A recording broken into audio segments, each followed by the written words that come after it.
Ողջույն սիրելիներս, այս անգամ ձեր հետ կիսվելու եմ, թե ինչպես եմ գարին ցանում զատիկի համար։ Ես ճիշտն ասած մեծ քանակով եմ վերցրել, սա ես ածիկ եմ պատրաստելու, եփելու եմ, բայց ինչքան որ ձեզ կցուցադրեմ, այդքանը առաջին երկրորդ քայլերն են, որոնք պետք են զատիկի համար ցորենը կամ գարին ցանելու համար։ Ուրեմն սկզբից երբ կգնեք գարին, աշխատեք ջարդած հատիկներ չլինի մեջը, որովհետև ջարդած հատիկները ընթացքում բորբոսում են և նեխում է առաջանում, չի թողնում, որ ցորենը կամ գարին առողջ ծիլեր տան։ Երկրորդը, մաքրում եք մեջի ավելնորդ քարերը, թեփը,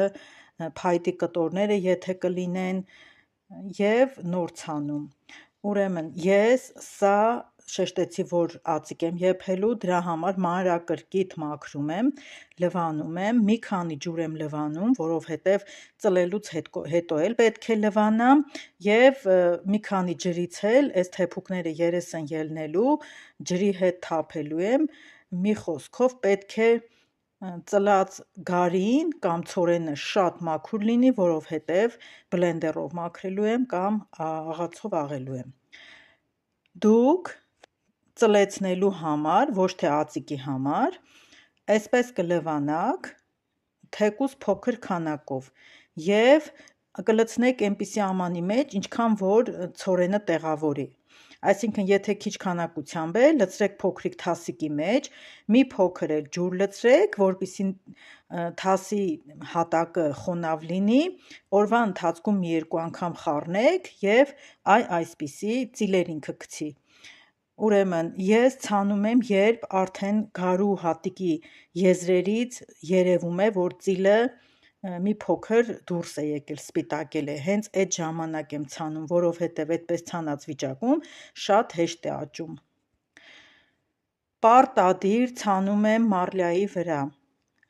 Վերցրեք յուրաքանչյուր աման, այդ ամանի չափով մարլյան վերցրեք, կտրեք, թրջեք, փռեք այդ տարայի մեջ, ամանի մեջ, հետո նոր ցանեք ցորենը կամ գարին։ Ցորենը կամ գարին ցանելու համար պետք է մի քիչ բարձրություն ունենա, գոնե 1 սանտիմետրի չափով տապակի մեջ փռած ցորենը, որպեսզի ծիլերը խիտ լինեն և աճելուց հետո շատ գեղեցիկ երևան։ Ամանի մեջ լցնելուց հետո հավասար հարթեցնում ենք։ Այդ հավասարը պարտադիր է, որովհետև լինում են, որ հաստ ու բարակ ենք տարածում, հաստ մասերը արմատը ավելի շատ է լինում և մի տեսակ սարանման, բլուրանման, սենց փքված ոլոր-մոլոր ծլած խոտ ենք ունենում, իսկ լավ հավասար փռածը հենց հավասարապես էլ աճում է թե երեսից, թե արմատների մասից։ Ցանելուց հետո մի հատ էլ մի թեթև ջրում ենք, այստեղ թոռնիկներս են հերթի կանգնել, մեկը մի սինին ա ջրում, մյուսը այն մի ամանն ա ջրում, մի խոսքով մի թեթև ջրում ենք, որպեսզի մարլյան էլի խոնավ մնա և ես դնում եմ մահճակալի տակ։ Սա հաջորդ օրն է, ցանելուց հաջորդ օրը, տեսեք ծիլերը շատ լավ երևում են, արդեն մի փոքր կանաչած ու 1-2 միլիմետրի չափով իրենք արդեն բոյ ունեն, աճած են։ Կրկին մահճակալի տակից հանում ենք, մի հատ լավ ջրում ենք, ցնցուխատիպի շշի մեջ լցրած ջրով և նորից տեղափոխում ենք մահճակալի տակ։ Սիրելիներս, սա երրորդ օրն է, տեսեք ինչքան է բարձրացել ծիլերը, այստեղ մահճակալի պատի մասը,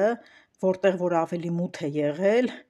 այդպես մնացել է և դեպի լույս եկող այդ մասի վրա ցորենները ձգվել են, պետք է հանել, թեքել հակառակ կողմի, որպեսզի ցորենները ուղիղ ձգվեն վերև։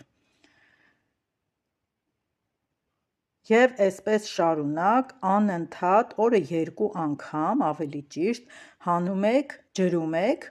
մի 2 րոպե տապակը թեքում եք, որպեսզի ավել ջուրը թափվի, քիչ ջուր մնա տապակի մեջ, որպեսզի նեխում չառաջանա և չբորբոսի ու թողնում եք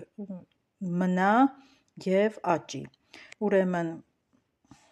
հիմա ես ձեզ ցույց տամ, սա արդեն 4-րդ օրն է, բավականին լավ, առողջ ծիլերը բարձրացել են, մարլյայի տակի մասը ընդհանրապես բորբոջ չկա, դա շատ կարևոր է, պետք է այնպես անենք, որ բորբոջ չլինի, որ նեխում չառաջանա, ծիլերը, եթե հիմա թողնենք արևի տակ, սկսելու են մի քիչ կանաչել ու բացվել, եթե զատիկի համար եք ցորենն ուզում ցանել, աշխատեք թրջելը հետը միասին 12-ից 15 օր առաջ արդեն ցանել ցորենը, դա բավական է։